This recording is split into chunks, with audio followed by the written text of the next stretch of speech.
September 1943. The transport ship cuts through the Pacific waters off the California coast, carrying 237 German prisoners of war who had surrendered in North Africa 8 months earlier. Below deck, Oberfeldwebel Hans Weber sits on a wooden bench, his sun-faded uniform still bearing the dust of Tunisia, watching through a porthole as golden hills emerge from the morning fog. He expects barbed wire, guard towers, perhaps labor in quarries or road construction under the blazing American sun.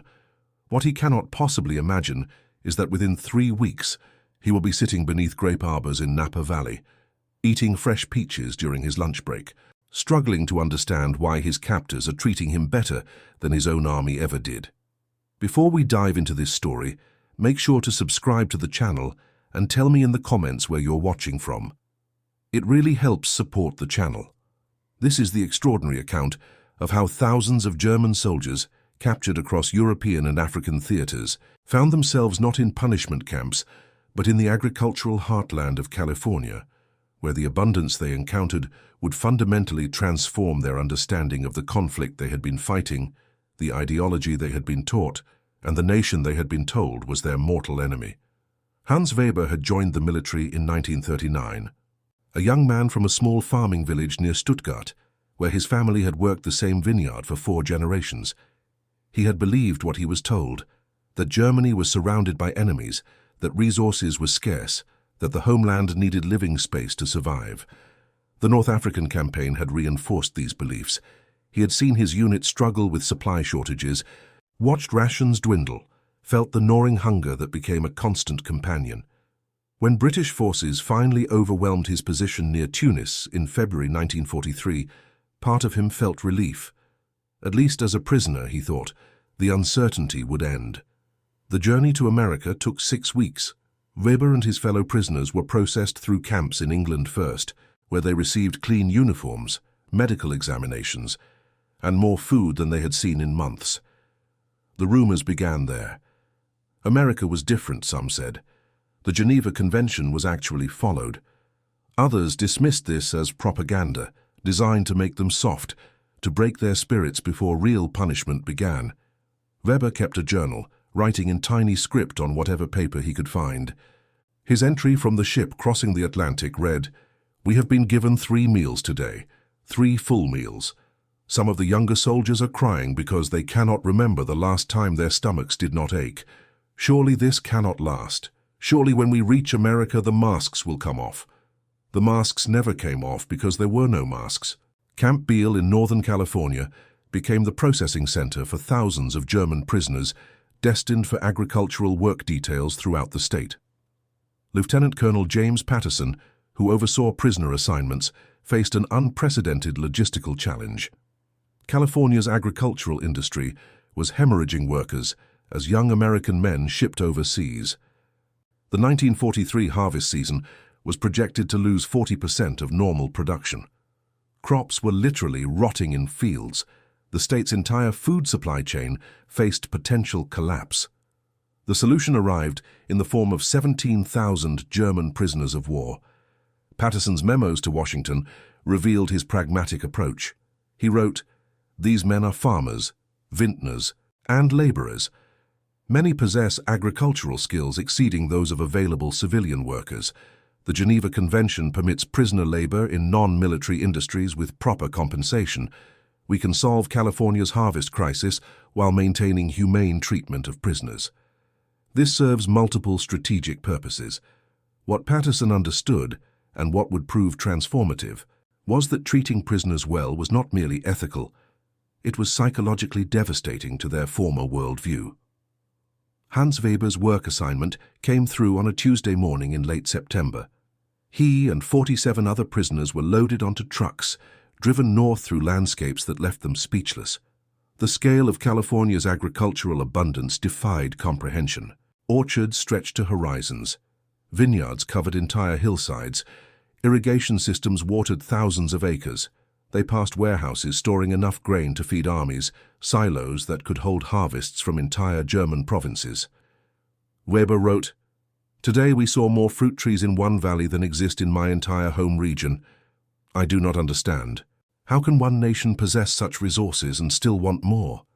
What were we told about American weakness and desperation? Nothing matches what we see. The truck turned off the main highway onto a dirt road lined with ancient oak trees. They arrived at Rutherford Estate, a vineyard operation spanning 800 acres in the heart of Napa Valley. The owner, Samuel Rutherford, stood waiting with his foreman, both wearing work clothes identical to what they would soon issue the prisoners. Rutherford was 63 years old, a second-generation vintner whose family had emigrated from Scotland in 1887. He had watched his workforce evaporate as the conflict intensified. His 2 sons were serving in the Pacific. His initial reaction to housing German prisoners had been hostile, but Patterson had convinced him, with simple economics, lose the harvest or accept help from enemy soldiers. What happened next would be documented in letters, journals, and official reports that historians would study for decades. Rutherford addressed the assembled prisoners through an interpreter, a German-American named Frederick Hoffman, who had worked in the wine industry for 20 years. "Gentlemen," Rutherford began, and that single word caused confusion. Gentlemen, not prisoners, not enemies. Gentlemen, you will work 6 days per week, 8 hours per day with 1 hour for lunch. You will be paid 80 cents per day in camp scrip, which can be used at the canteen for personal items. You will receive the same meals my civilian workers receive. The harvest season runs through November. Work hard, follow the rules, and you will be treated with respect. That is my only promise and my only expectation." Weber later wrote, "When Hoffman translated this, several men laughed. They thought it was a cruel joke. We waited for the real conditions, the threats, the punishments for insufficient work. They never came." The prisoners were housed in a converted barn that had been fitted with bunks, proper ventilation, and a wood-burning stove. It was cleaner than many accommodations they had known in the military. The latrine facilities included running water and soap. These details mattered, but nothing prepared them for that first evening meal. The dining area was a covered patio adjacent to the main barn. Long tables had been set up with benches. At 6 o'clock sharp, Rutherford's kitchen staff began bringing out food: grilled chicken, roasted potatoes, fresh green beans, bread with butter, apple pie for dessert, coffee with real sugar. Weber's journal entry from that night was 3 pages long. He described how Unteroffizier Karl Schneider, a 22-year-old from Hamburg, broke down sobbing at the table, how Gefreiter Otto Müller, who had survived harsh conditions before transfer to Africa, sat staring at his plate for 10 minutes before eating, convinced it would be taken away. How the older prisoners ate slowly, methodically, while younger ones consumed everything rapidly, their bodies not yet trusting this abundance would continue. "We have been taught that Americans are soft, that their plenty has made them weak, that their society is degenerate and collapsing," Weber wrote. "If this is weakness, if this is collapse, then what have we been defending? What does strength mean if it cannot feed its own soldiers as well as its enemies?" The work began at sunrise the next morning.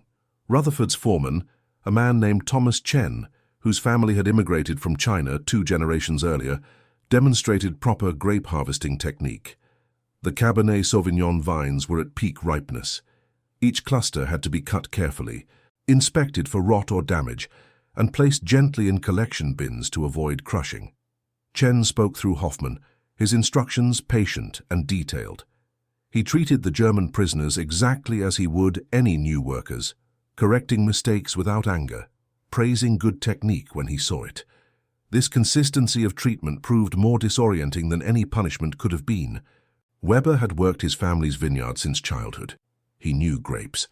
Within 3 days, Chen recognized his skill and assigned him as a crew leader, supervising 12 other prisoners. This responsibility came with no ceremony, no dramatic acknowledgement. Chen simply said, "You know what you are doing. Make sure they learn correctly." The psychological impact of this trust was profound. The days developed a rhythm: rise at 5:30, breakfast of eggs, bacon, toast and coffee, work from 7 to noon, lunch break under shade structures where water stations provided unlimited drinking water and where they could purchase sandwiches and fruit from a mobile canteen, work from 1 to 5, dinner at 6, evening hours free for reading, writing letters, playing cards, or attending English language classes that Hoffman organized voluntarily. The camp's security consisted of 4 guards, all older men deemed unfit for overseas service. They carried no visible weapons. The fence around the camp was barely 6 feet high. Weber realized within a week that escape would be physically trivial. He also realized that nobody wanted to escape. Where would they go? Back to a nation that was losing ground on every front. Back to food shortages and bombing raids. Back to an ideology that had promised strength through sacrifice while the enemy fed its prisoners better than Germany fed its citizens. The letters home began in October. Prisoners were permitted to send 1 letter per week, subject to censorship for military information. The censors found themselves reading page after page of descriptions that seemed designed to be disbelieved. Weber wrote to his sister Anna in Stuttgart, "Yesterday we were served ice cream. Real ice cream made from fresh cream, not the ersatz substitutes we knew before the conflict. I ate it slowly, trying to remember the last time I tasted such richness. I cannot.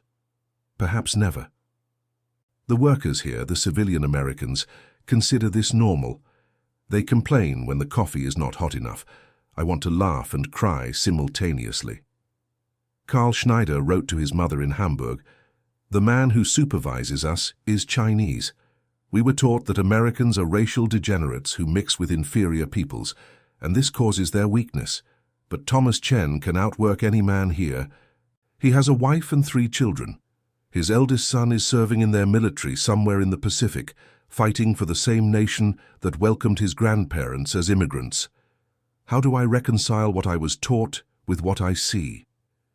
Otto Müller's letter to his father was more direct.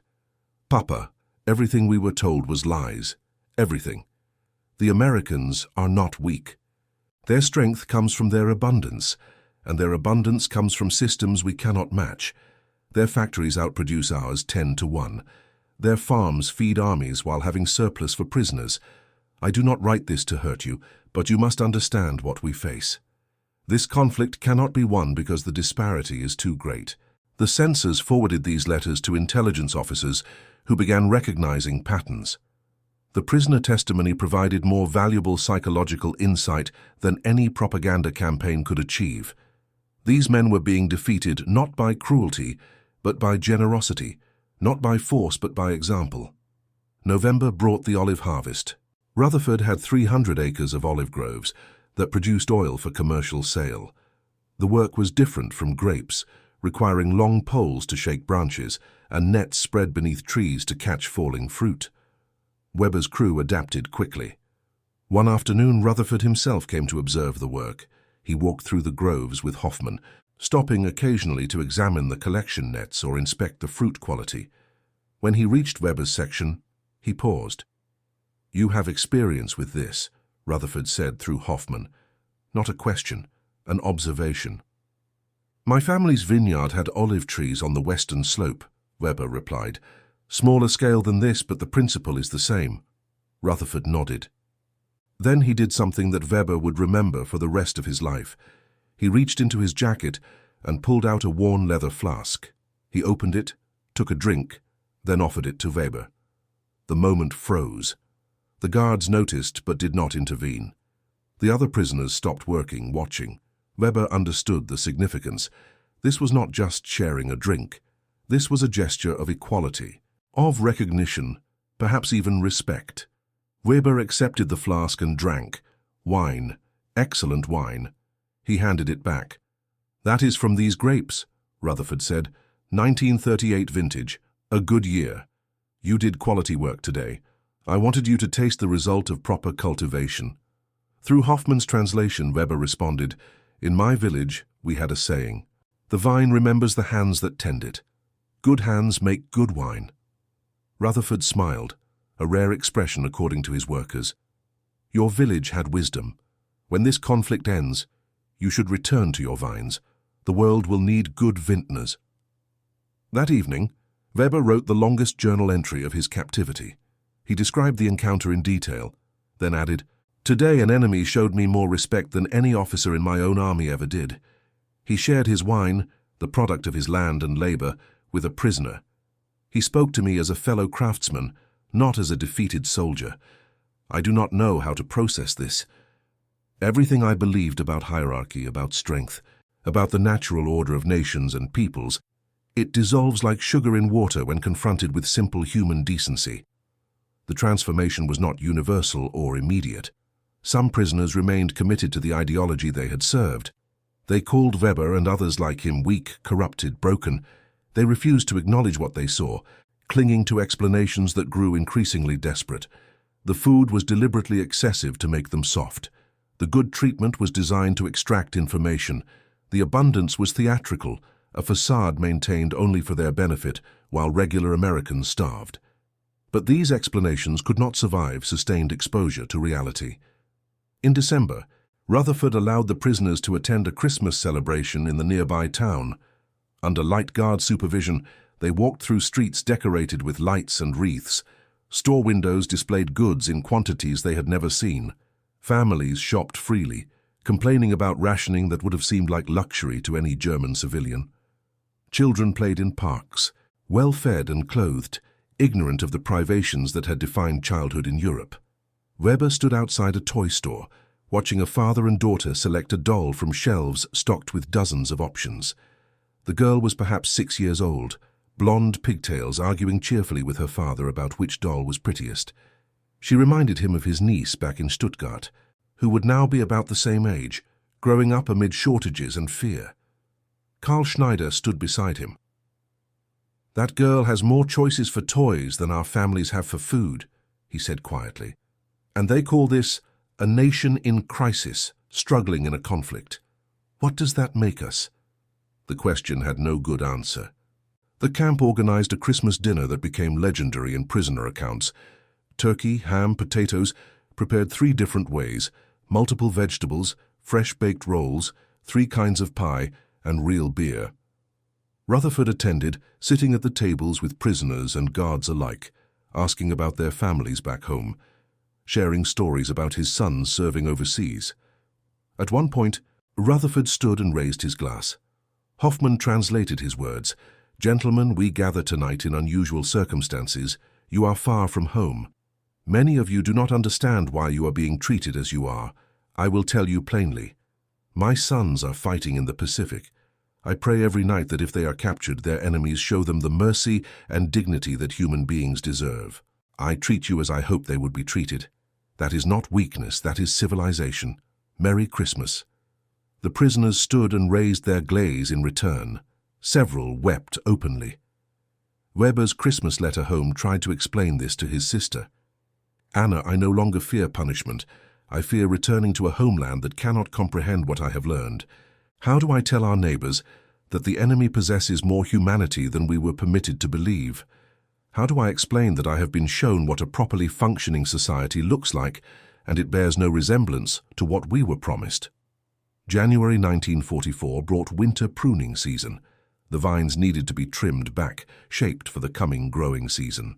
This was skilled work, requiring understanding of vine physiology and careful judgment about which branches to cut. Weber found himself working directly alongside Rutherford's master Vintner, an old Italian immigrant named Giuseppe Marchetti, who had been making wine since before Weber was born. Marchetti spoke broken English mixed with Italian, supplemented with universal hand gestures that transcended language. He showed Weber the proper angle for cuts, which buds to preserve, how to assess vine health. They worked in companionable silence most days, the clip of pruning shears providing rhythm to their labor. One afternoon, Marchetti stopped and pulled out his lunch. He gestured for Weber to join him. They sat on wooden crates between vine rows, eating sandwiches and sharing wine from Marchetti's personal bottle. "You know vines," Marchetti said in his halting English. "Good hands. You learn from familia?" Weber nodded. "My family. 4 generations. Small vineyard near Stuttgart." Marchetti's eyes lit up. "Stuttgart. I know this place. Good wine region. Before the first big conflict, I visit there. Beautiful land." They talked about viticulture, about soil composition and climate challenges, about the art and science of coaxing excellence from grapes. For an hour, Weber was not a prisoner of a conflict. He was not a defeated enemy. He was simply a vintner, sharing knowledge with another vintner united by love of craft that transcended national boundaries. When they returned to work, Marchetti said something that Weber would quote in his journal that evening. "Crazy leaders break good countries for stupid dreams, but the vines, they do not care. They need good hands, respect for the soil, patience for the seasons. You remember this. When crazy leaders are gone, vines remain. You go home, you make good wine. You teach your children to respect the land. This is how we fix the world broken by crazy men." Weber wrote, "Giuseppe's simple wisdom contains more truth than all the speeches, all the propaganda, all the grand ideological pronouncements I heard in 6 years of service. We are not enemies by nature. We are made enemies by leaders who benefit from our conflict. Remove the leaders, and we are simply people trying to live well, work honorably, and leave something valuable for the next generation." Spring brought new prisoners rotating into the Vineyard. Fresh captures from Italy and France arrived at Camp Biel, men whose experiences in the conflict were more recent, whose exposure to conditions had been more severe.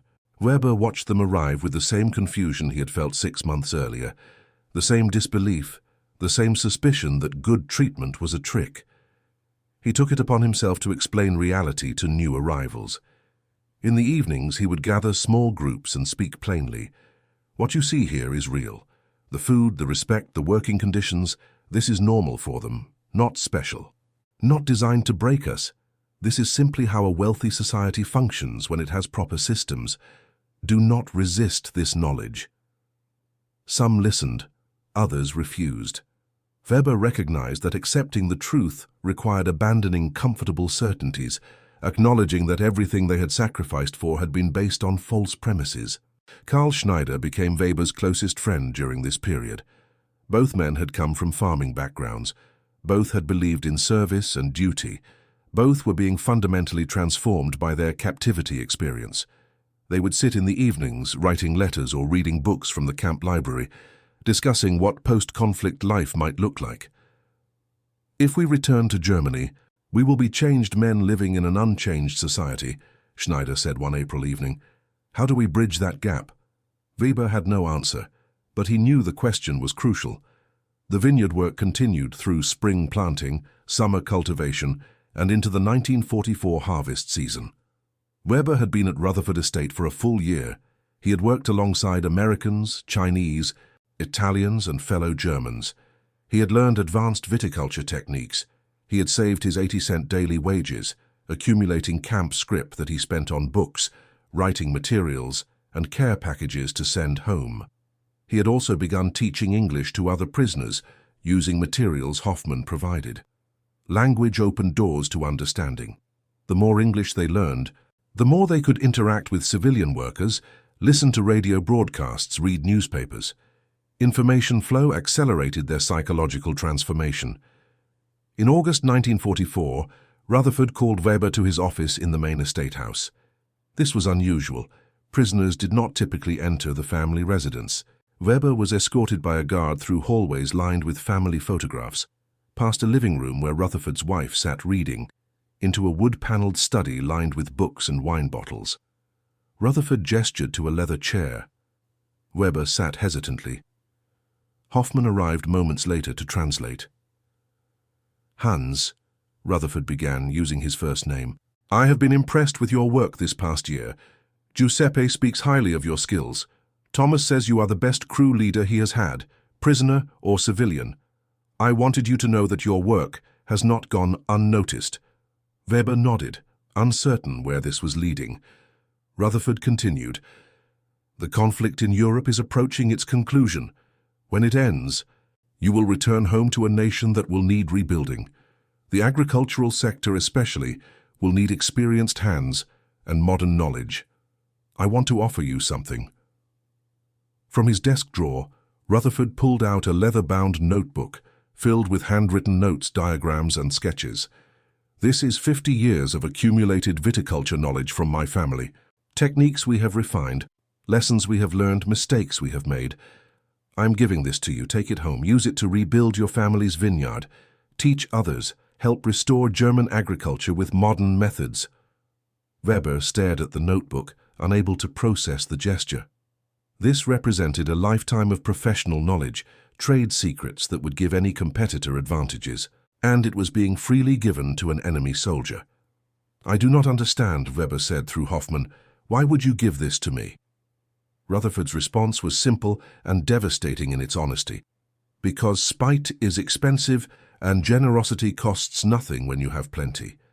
Because my sons are fighting other sons who did not choose this conflict. Because when the fighting stops, the real work of civilization begins, and that work requires us to be better than our worst impulses. Take the notebook, Hans. Make good wine. Teach your children. Break the cycles that keep producing these conflicts." Weber accepted the notebook with shaking hands. That night he wrote to his sister, "Today I was given a gift that crystallizes everything I have learned in captivity. True strength is not the ability to dominate. True strength is having abundance and choosing to share it, having power and choosing to uplift others, having knowledge and choosing to teach rather than hoard. The nation that can feed its enemies better than we fed our own soldiers, that treats prisoners with dignity, that shares its knowledge freely, this nation cannot be defeated by force of arms." The conflict in Europe ended in May 1945. The prisoners at Rutherford Estate heard the news over radio broadcasts, followed by official announcements from camp administrators. For Weber, the emotions were complex. Relief that the fighting had stopped, grief for a homeland that lay in ruins, uncertainty about what awaited upon return, and strange gratitude for captivity that had provided education no classroom could offer. Repatriation took months. The logistics of returning hundreds of thousands of prisoners across an ocean to a devastated continent required time and resources. Weber remained at the Vineyard through the 1945 harvest, one final season of work under California sun. On his last day, December 7, 1945, Rutherford organized a departure ceremony. He gathered all the workers, civilian and prisoner alike, in the central courtyard. Through Hoffman, he addressed them. "Gentlemen, you came here as enemies and prisoners. You leave as skilled workers and friends. You have helped save multiple harvests. You return to a homeland that will need your skills desperately. Go with my respect and my hope that you will use what you have learned here to build rather than destroy." He presented Weber with 2 bottles of wine. 1938 vintage, Rutherford said, the year the world began sliding toward madness. And 1944 vintage, made with grapes you helped harvest. 1 bottle to remember where the world came from, 1 to imagine where it can go. Weber shook hands with Rutherford, with Giuseppe, with Thomas Chen, with every civilian worker who had treated him as a human being rather than an enemy. Karl Schneider stood beside him, equally emotional. Otto Müller, who had survived so much before California, wept openly. Hans Weber returned to his village near Stuttgart in February 1946. His family's vineyard had survived, though neglected and overgrown. His sister Anna had managed to protect the land through the final years of conflict and its chaotic aftermath. His parents had not survived. His niece, the child he had thought of in California, was now 7 years old, thin and malnourished, living in a nation where food remained scarce and future uncertain. Weber threw himself into rebuilding. Using techniques learned from Rutherford and Giuseppe, he modernized his family's operation. He introduced irrigation methods copied from California. He implemented pruning schedules that maximized yield.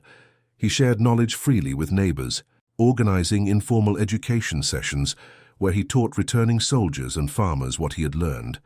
The transformation was gradual but real. By 1950, the vineyard was producing at pre-conflict levels. By 1955, it had expanded to twice its original size. Weber never claimed credit for American methods, but he never hid their source either. When people asked how he had learned so much, he spoke honestly about his captivity in California, about the generosity that had seemed like punishment until he understood its true nature. Karl Schneider returned to Hamburg and became a teacher, educating post-conflict German youth about the realities of American society. Otto Müller worked in agricultural administration, helping coordinate the reconstruction of German farming infrastructure using modernized techniques learned as a prisoner. The network of former prisoners who had worked in California agriculture became an informal knowledge-sharing system, spreading practical expertise throughout a devastated nation. They wrote to each other, visited when possible, and maintained connections with some of their American supervisors. Rutherford corresponded with Weber until his passing in 1962, a friendship that spanned 2 decades and an ocean. In 1973, Weber was invited to speak at a university conference on prisoner-of-war experiences during the Second Global Conflict. He was 64 years old, his hands weathered from decades of vine work, his English greatly improved from years of study. His presentation focused on the psychological impact of generous treatment, the strategic value of demonstrating systemic superiority through kindness rather than cruelty. The question-and-answer session was contentious. Some audience members accused him of being naive, of falling for propaganda. Weber responded with patience. "I speak only of what I witnessed and experienced. The nation that could afford to feed its enemies well while fighting a global conflict on multiple fronts possessed resources and organizational capacity that could not be matched through ideology alone." Acknowledging this reality is not propaganda. It is the first step toward understanding how conflicts are truly won and lost. The Vineyard remained in the Weber family. Hans trained his nephew to take over operations, passing down both traditional family knowledge and American techniques learned in captivity. The leather notebook from Rutherford, carefully preserved, became a family treasure, its pages yellowed, but its wisdom timeless. In 1987, Weber made a journey back to California. He was 78 years old, frail but determined. His nephew accompanied him, serving as translator and support. They drove from San Francisco to Napa Valley, retracing the route that transport truck had taken 44 years earlier. Rutherford Estate still operated, now managed by the founder's grandson. The vines Weber had tended were mature now, gnarled and productive, continuing their cycle of growth and harvest. The barn where prisoners had been housed had been converted to a tasting room. The current Rutherford recognized Weber's name from family letters and welcomed him warmly. They walked through the vineyards together, Weber pointing out sections where he had worked, sharing stories about Giuseppe and Thomas Chen and the original Rutherford. They opened a bottle of 1944 vintage, one of the last remaining, and toasted to memory and reconciliation. "Your grandfather gave me 2 bottles of this when I left," Weber said through his nephew's translation. "I drank one on my 50th birthday, sharing it with neighbors who had also been prisoners in America. We toasted to the strange fortune of being captured by the right enemy. I saved the second bottle for this moment, to share it here where it was made, closing a circle that began in captivity and ends in friendship." They sat on the same wooden crates where Weber and Giuseppe had shared lunches decades earlier. The California sun, unchanged, warmed their faces. The vines, indifferent to human conflicts, continued their patient work of transforming sunlight and soil into fruit. Weber passed away in 1991, 2 years before Germany's reunification fully completed. His obituary in the local newspaper mentioned his role in modernizing regional viticulture, his generosity in sharing knowledge, his efforts to promote understanding between former enemies. But his family knew. His nephew, now managing the vineyard Weber had rebuilt, understood that the rows of vines represented more than agricultural business. They were living testament to the transformative power of encountering an enemy who refused to confirm your worst expectations, who demonstrated through actions rather than words that ideology could not overcome material reality, and that true strength included the capacity for mercy. The leather notebook from Rutherford remains in the family archives, its pages still consulted, its lessons still relevant. The 1944 wine bottle, empty now, sits on a shelf in the estate's tasting room, a reminder that some gifts transcend their material form, becoming symbols of larger truths about human potential for change. And that concludes our story. If you made it this far, please share your thoughts in the comments. What part of this historical account surprised you most? Don't forget to subscribe for more untold stories from World War II and check out the video on screen for another incredible tale from history. Until next time.